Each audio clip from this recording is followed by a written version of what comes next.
నిన్న తెలుగుదేశం పార్టీ తమ రాజ్యసభ అభ్యర్థులను అయితే ప్రకటించింది.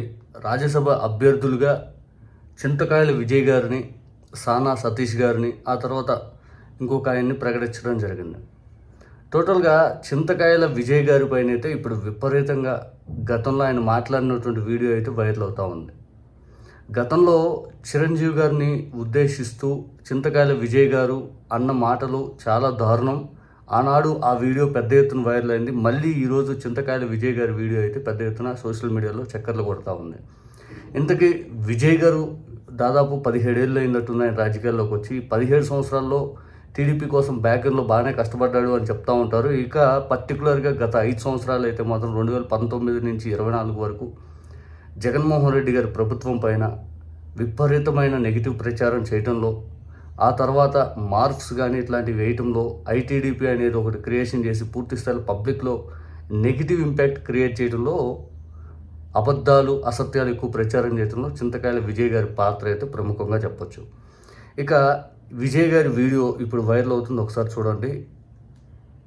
ఒక్కసారి ఈ వీడియో చూస్తే మరి పవన్ కళ్యాణ్ గారు మరి చిరంజీవి గారిని బండబూతులు తిట్టిన వాళ్ళకి రాజ్యసభ టికెట్లు, టీడీపీ తరపున ఉండే వ్యక్తి, టీడీపీ బినామీ అని పేరున్నటువంటి లింగంనేని రమేష్ గారికి జనసేన పార్టీ తరపున రాజ్యసభ. ఇక ఈ జనసేన పార్టీలో దాదాపు 10 మందికి పైగా తెలుగుదేశం పార్టీ నుంచి వలస వచ్చిన నేతలకి ఎమ్మెల్యే టికెట్లు ఇవ్వటం. ఇక మీరు పార్టీ పెట్టి ఏం సాధించారు? మీ వాళ్ళకి ఏమి అవకాశాలు ఇచ్చారు? ఇక చింతకాయల విజయ్ గారికి ఈ రాజ్యసభ సీట్ ఇవ్వడంతో మళ్ళీ పెద్ద ఎత్తున జన సైనికులు తీవ్ర ఆగ్రహంగానే ఉంటారు. ఎందుకంటే గతంలో చిరంజీవి గారిని తిట్టిన వాళ్ళకి పవన్ కళ్యాణ్ గారు ఏ విధంగా మద్దతు తెలుపుతారు?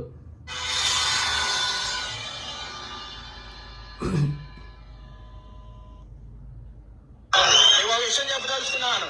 2009లో ఒక దౌర్భాగ్యుడు ఒక పార్టీ పెట్టాడు.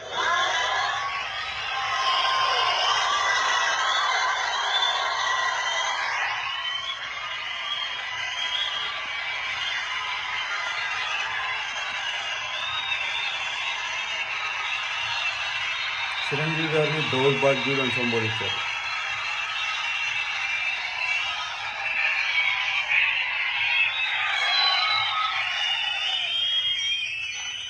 ఎవరు అభిమానాన్ని కోరి వాడు అంత స్థాయికి వెళ్ళాడో వాళ్ళకి తెలుసు. వాడు కానీ సామాజిక న్యాయం అని చెప్పారు. పార్టీ పెట్టాడు. తన మీద మోజుతోనో తెలియదు, డ్యాన్స్ తోనో తెలియదు, స్టెప్పులతోనో తెలియదు,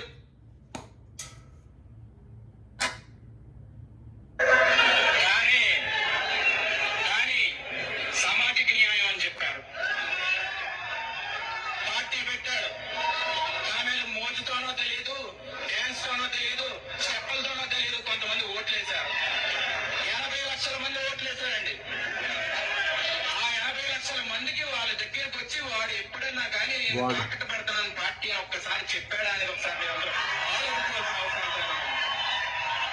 80 లక్షల మంది తెలుగు వారి గౌరవాన్ని మూట కట్టి తీసుకెళ్లి సోనియా గాంధీ కాలు దగ్గర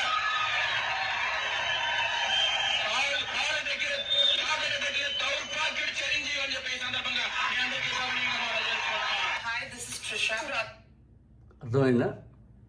దాదాపు 80 లక్షల ఓట్లు వేసినటువంటి వ్యక్తుల ఆత్మగౌరవంతి సోనియా గాంధీ గారి దగ్గర తాకట్టు పెట్టిన దౌర్భాగ్యుడు వాడు అంటూ చిరంజీవి గారిని సంబోధించారు. ఇప్పుడు మరి పవన్ కళ్యాణ్ గారికి దాదాపు 20 లక్షలు ఓట్లు వేశారు కదా, ఆ 20 లక్షల మందిని ఎవరి దగ్గర తాకట్టు పెట్టాడు? చిరంజీవి గారిని అన్ని తిట్లు తిట్టారు, మీకు మద్దతు ఇవ్వలేదని. ఇప్పుడు పవన్ కళ్యాణ్ గారు మీకు మద్దతు ఇస్తుంటే బాగా ఆనందంగా సంతోషంగా ఉందా? చింతకాయల విజయ్ గారు, మీ వీడియో ఇప్పుడు సోషల్ మీడియాలో చక్కర్లు విపరీతం కొడతా ఉంది. జన సైనికులు మీ తరపున ఏదైతే మీ సంతోషం కూడా ఆవిరి చేసే ప్రయత్నంలో ఉంటారు.